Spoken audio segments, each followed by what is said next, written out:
आज चाहिँ म तपाईँहरूलाई यो लामो खालको बो क्लिप्स बनाउन सिकाउँछु है त। सुरुमा चाहिँ हामी यो माथिको बो मात्र बनाउँछौँ र यसको लागि चाहिँ मैले यहाँ कपडा लिएकी छु। यो चाहिँ 6 बाई 22 इन्चको कपडा हो र यो कपडालाई चाहिँ हामीले यसरी बिचमा फोल्ड गर्ने र माथिदेखि तलसम्म सिलाइ गरिदिन्छौँ।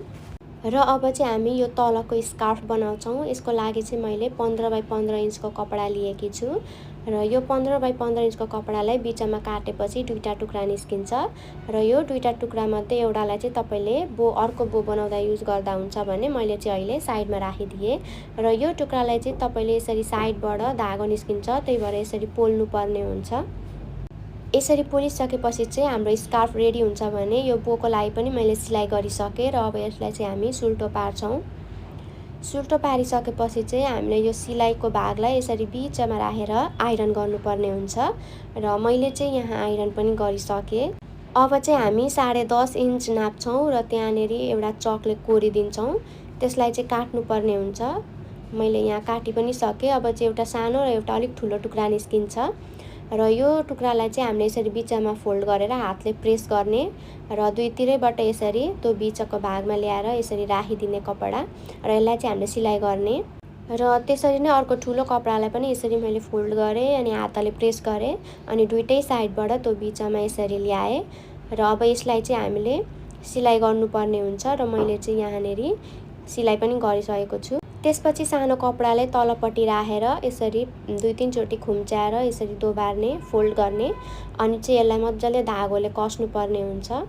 यसरी धागोले कसिसकेपछि चाहिँ धागो गाँठो पारेपछि चाहिँ हाम्रो माथिको बो रेडी हुन्छ। स्कार्फको लागि चाहिँ मैले त्यो ऐको स्कार्फमा यसरी बिचमा चकले कोरिसकेको छु र यो माथिको अलिकति भाग चाहिँ यसरी फोल्ड गरेर यो पनि यसरी खुम्च्याउँदै लाने र त्यो बिचमा जहाँ चकले कोरेको थियो त्यो चाहिँ बिच भाग पारेर यसरी ऐको बोमा यसरी फेरि त्यो पनि धागोले यसरी उनेर अनि अब यसलाई पनि ऐको बो जसरी नै मजाले त्यहाँनेर धागोले कस्नुपर्छ, बटार्नुपर्छ र मजाले बटारेपछि चाहिँ अब त्यो धागो कसिदिन्छौँ।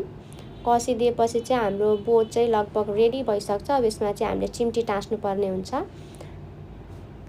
यसरी अब धागोले बेरेपछि चाहिँ अब यसरी धागो पनि काटिदिएँ। अब चाहिँ यहाँ मैले पछाडिपट्टि चिम्टी टाँस्नुपर्ने हुन्छ र यो उल्टोपट्टि चिम्टी चाहिँ मैले टाँसी पनि सकेँ। चिम्टी टाँसेपछि चाहिँ यो चिम्टीको यो बिचको माथिल्लो भागलाई चाहिँ यसरी निकाल्नुपर्छ किनभने हामी चाहिँ अझै यहाँनेर एउटा फ्याब्रिकले कभर गर्नेछौँ।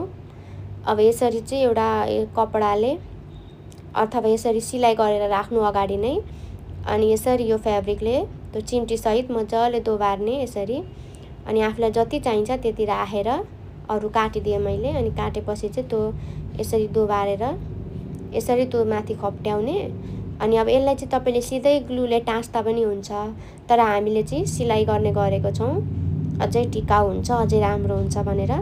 यसरी सिलाइ गरेर अब धागोहरू कसिसकेपछि चाहिँ अब त्यो अघि जुन हामीले चिम्टी निकालेका छौँ त्यो चिम्टीको भाग फेरि यसरी राख्छौँ र अब चाहिँ हाम्रो बो क्लिप्स रेडी भइसकेको छ। पुरै कम्प्लिट भइसक्यो र यस्तो रहेको छ। यहाँ हेर्न सक्नुहुन्छ, यस्तो देखिन्छ।